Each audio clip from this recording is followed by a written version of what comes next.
Salve, salve, gente boa! Tudo bem? Seja bem-vindo, muito bem-vindo ao canal. Nesse vídeo nós vamos falar a respeito do seguinte: Cristo, o sumo sacerdote eterno. Vem comigo até o final, não sai daí.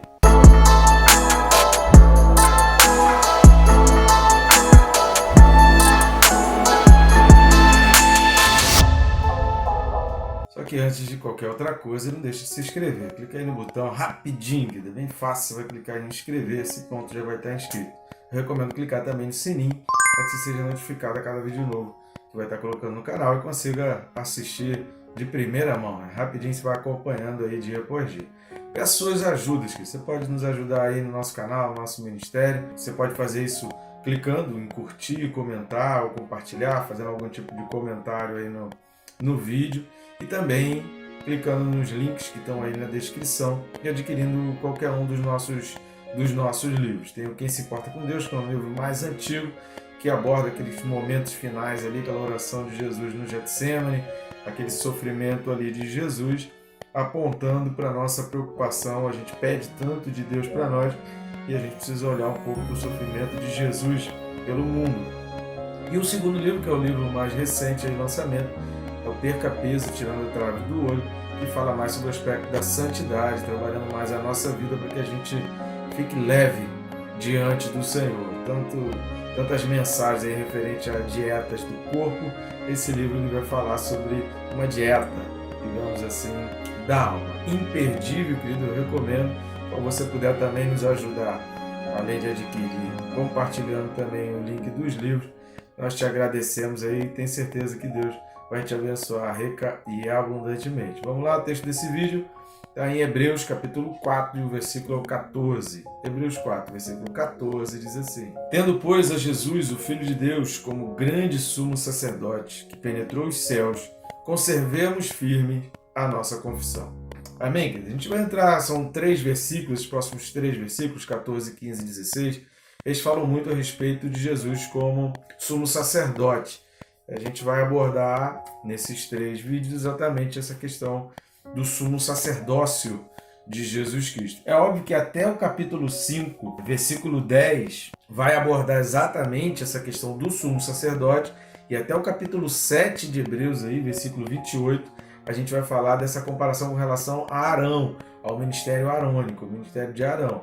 Obviamente, então, até o capítulo 7, nós vamos falar várias coisas com relação ao sumo sacerdócio de Jesus Cristo. É imperdível, não é possível tirar conclusões baseadas num único versículo, porque se você for ler aí é muita informação, até pelo menos o capítulo 7.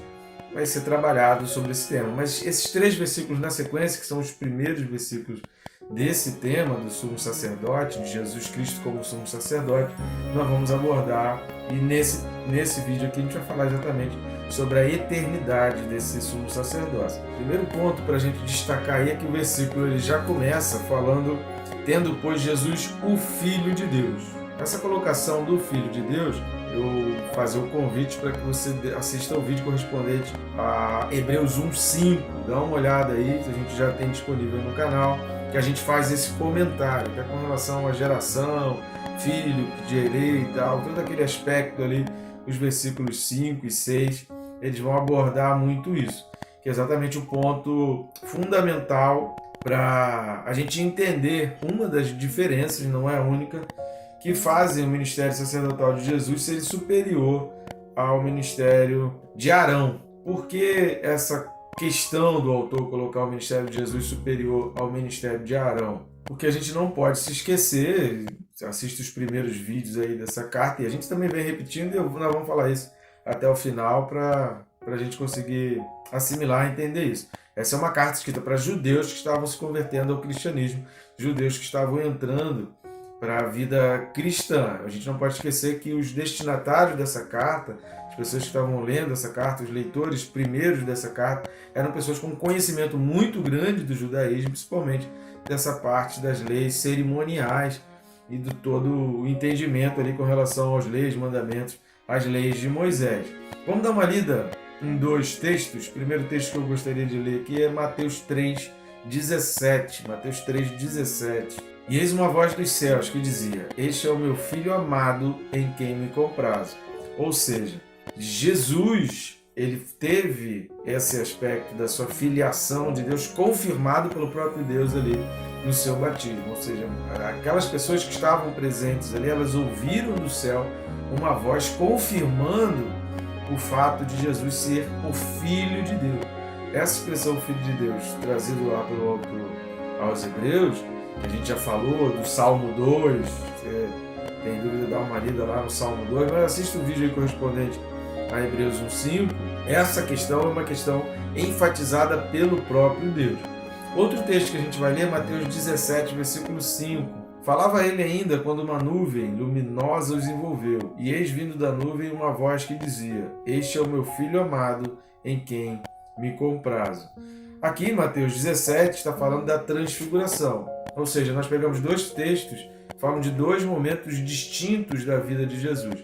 Um foi o seu batismo por João, o João chamado de João Batista, e o outro foi... Batista não era sobrenome dele, tá, querido? Batista é exatamente porque ele tinha esse ministério de batizar, então ele foi conhecido como João, aquele que batizava o Batista. Tem gente que pensa que ele foi registrado em cartório com esse sobrenome Batista. Não, não é. Ele era batista que ele batizava. Então lá no batismo de João em Jesus, a gente vê essa expressão vinda do céu, e a gente vê na transfiguração como se fosse uma confirmação de Deus, dizendo: Este é o meu Filho amado, a mesma expressão utilizada no batismo. Essa questão de Jesus como Filho de Deus, ela é então confirmada e respaldada pelo próprio Deus. Outra coisa que a gente volta lá em Hebreus capítulo 4, essa expressão, o sumo sacerdote, porque o autor está colocando aqui Jesus como grande sumo sacerdote. Por que grande sumo sacerdote? A gente vai falar aí até o capítulo 7, mas eu queria ler Hebreus 9, 7 e 8. Mas no segundo, o sumo sacerdote, ele sozinho, uma vez por ano, não sem sangue, que oferece por si pelos pecados de ignorância do povo, querendo com isto dar a entender o Espírito Santo que ainda o caminho do santo lugar não se manifestou, enquanto o primeiro tabernáculo continua erguido. Vários ensinamentos a gente vai falar lá na frente sobre esse capítulo 9, se Jesus não voltar antes. A gente vai ter o vídeo aí explicando esse capítulo 9, não vou entrar nos detalhes aqui, nós vamos falar com mais detalhes, mas é importante a gente observar que o autor aos Hebreus tinha profundo conhecimento da importância da entrada do sumo sacerdote no Santo dos Santos, e ele vai lá no capítulo 9 enfatizar isso, que tinha essa importância. Por que nós frisamos essa expressão não sem sangue? Porque no Santo dos Santos, ali no lugar santíssimo, era muito importante o sacrifício, o sangue, precisasse fazer parte daquela entrada. É nesse contexto que a gente vai introduzir o sacerdócio de Jesus Cristo, da importância, por que Jesus é considerado como sumo sacerdote? Porque ele entra no Santo dos Santos, a gente vai falar no próximo ponto aqui desse vídeo, que ele penetra mais do que penetrar no sumo sacerdócio, ele vai penetrar no céu, ele tem a entrada no céu, não sem sangue. O sangue é fundamental. E aí entra exatamente esse terceiro ponto que a gente vai destacar aqui. Penetrou nos céus. O autor traz com essa expressão, penetrou nos céus aí, de Hebreus 4, pelo menos três questões importantes que ele vai trazer para a gente nessa expressão, penetrou nos céus. A primeira coisa, você pode extrair aí muito mais ensinamentos, mas eu quero trazer aqui pelo menos três coisas que são básico, fundamental aqui dessa expressão que o autor traz. A primeira é que a necessidade do sumo sacerdócio, ou seja, quando ele diz que Jesus era o grande sumo sacerdote que penetrou nos céus, ele está dizendo que a necessidade do sumo sacerdote ainda é premente, ainda é importante. A gente precisa entender essa necessidade, que alguns acham que as leis cerimoniais elas foram abolidas, mas elas foram abolidas, a prática, que o capítulo 9 que a gente leu em Hebreus aqui, a gente vai falar sobre isso lá na frente, fala da questão de continua erguido, ou seja, a prática ela não tem mais necessidade, a gente não precisa mais. Por quê? Porque Jesus Cristo já fez de uma vez por todas esse sacrifício, então não há mais essa necessidade da prática. Só que a gente não pode esquecer do princípio colocado, a gente não pode esquecer que a Bíblia muito mais do que um livro religioso, ou um livro de ordenanças e mandamentos, ou um livro histórico. Aliás, ela não assume esse aspecto histórico, ela traz a história exatamente para extrair, para que a gente extraia da história os princípios, quais os princípios que a gente aprende com a história de José, com a história de Sansão, com a história de Jacó, com a história de Davi, com tantas outras histórias, com a história de Ruth, com a história de Esther, com a história de cada um dos juízes. O que a gente aprende com isso?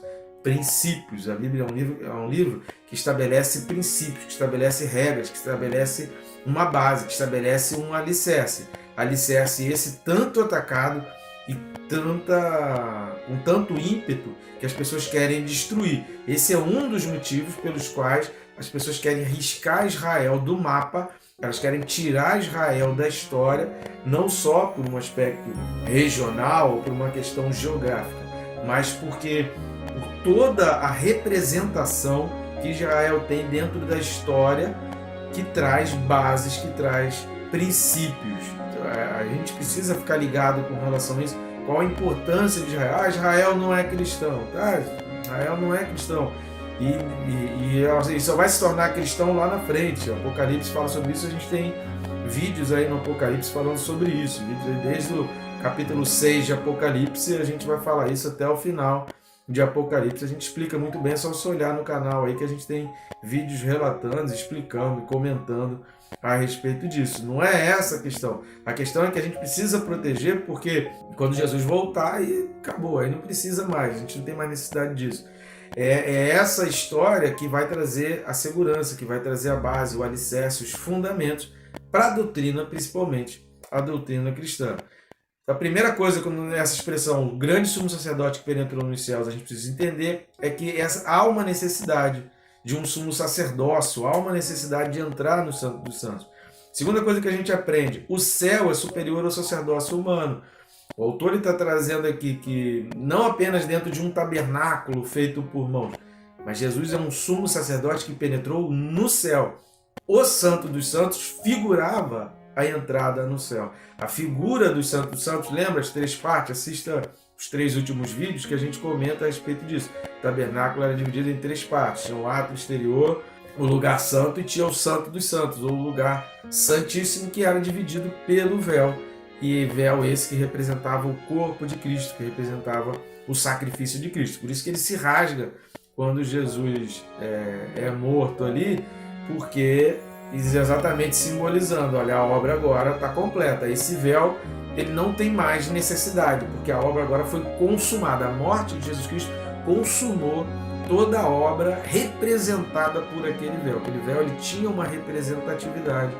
E essa representatividade é essa, que essa entrada no Santo dos Santos foi agora completa na entrada de Jesus Cristo. Mais uma vez eu lembro, não desfazendo, não menosprezando e não excluindo todo o princípio da entrada do sumo sacerdote no Santo dos Santos. Precisa ficar bem claro e nítido na nossa mente. E a terceira coisa que a gente aprende, né, pelo menos aí dessa expressão do grande sumo sacerdote que penetrou nos céus, é que o sacerdócio de Jesus, ele é inigualável, ninguém iguala. Ou seja, aquilo que era feito, que se fazia dentro do tabernáculo feito por mãos humanas, agora em Jesus a gente tem algo que ninguém conseguiria fazer, a não ser o próprio Jesus. Vamos dar uma lida aí, embora a gente vá falar sobre isso lá na frente, mas Hebreus 7:26. Com efeito, nos convia um sumo sacerdote como este, santo, inculpável, sem mácula, preparado, separado dos pecadores e feito mais alto do que os céus. O sacerdócio de Jesus era inigualável, porque é outro patamar, né? Aqui é um outro nível. E Hebreus 8, versículo 1. Queria ler também aí que você pudesse acompanhar comigo a leitura de Hebreus 8, versículo 1. Ora, o essencial das coisas que temos dito é que possuímos tal sumo sacerdote, que se assentou à destra do trono da majestade nos céus. Isso é fantástico aqui, isso que a Bíblia está trazendo, exatamente mostrando para nós essa importância e essa incomparabilidade ao ministério e ao sacerdócio de Jesus Cristo. Por melhor que sejam os sumos sacerdotes, ou que tenham sido os sumos sacerdotes, aquilo que Jesus fez, ele é incomparável, e na sua obra a gente não tem como imaginar. São pontos que a gente precisa extrair dessa questão do grande sumo sacerdote que penetrou nos céus. A quarta coisa que a gente pode também desprender desse texto é nessa parte, conservemos firmes. Conservemos firmes, novamente o autor ele vai voltar a essa questão da gente não deixar escapar. A palavra grega aqui, traduzida por essa expressão conservemos firmes, essa expressão toda, ela é uma tradução ou uma tentativa de chegar ao entendimento da palavra grega kratel, que significa ter o poder sobre. Ter o poder sobre. E aqui está falando sobre o quê? Sobre a confissão, que a gente vai falar aqui. Então, o versículo termina falando sobre a confissão. E esse kratel é ter o poder sobre, no caso, a confissão. Ser o chefe, segurar na mão, manter com cuidado. Esses são significados, conceitos dessa expressão kratel, extraída aí do grego.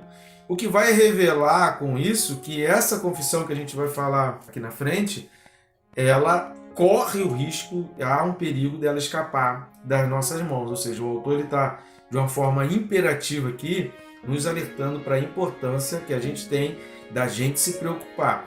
Você precisa criar essa preocupação, de olhar para aquilo que você recebeu, de olhar para aquilo que Deus te deu e você trabalhar aquilo, você se preocupar com isso para não deixar isso escapar das suas mãos. Ou seja, o autor está trazendo para nós, olha, o alerta, cuidado, porque é possível que isso fuja da tua mão, se você não conservar firme, se você não se mantiver firme, se você não for o chefe, e você tiver o domínio daquilo que você tem nas mãos, cuidado, que isso pode ser arrancado de você. E a confissão? A confissão, no grego aqui, é homologia, que significa declaração. E qual a declaração de fé que deve ser a nossa confissão e que a gente não pode esquecer? É o que está em Hebreus aí, capítulo 1, do 1 ao 6. Nós temos vídeos já aí no canal e você pode assistir a esses vídeos para você entender essa confissão de forma detalhada. Eu vou aqui ler o texto para você entender a que esse autor está se referindo. Que confissão é essa? Qual é essa confissão que a gente precisa segurar firme, que a gente não pode deixar escapar e que a gente precisa crer na sua completude, em todos os seus conceitos? Hebreus 1, do 1 ao 6 diz assim: havendo Deus outrora falado muitas vezes de muitas maneiras aos pais pelos profetas, nesses últimos dias nos falou pelo Filho, a quem constituiu herdeiro de todas as coisas, pelo qual também fez o universo. Ele, que é o resplendor da glória e a expressão exata do seu ser, sustentando todas as coisas pela palavra do seu poder. Depois de ter feito a purificação dos pecados, assentou-se à direita da majestade nas alturas, tendo se tornado tão superior aos anjos, quanto herdou mais excelente nome do que eles.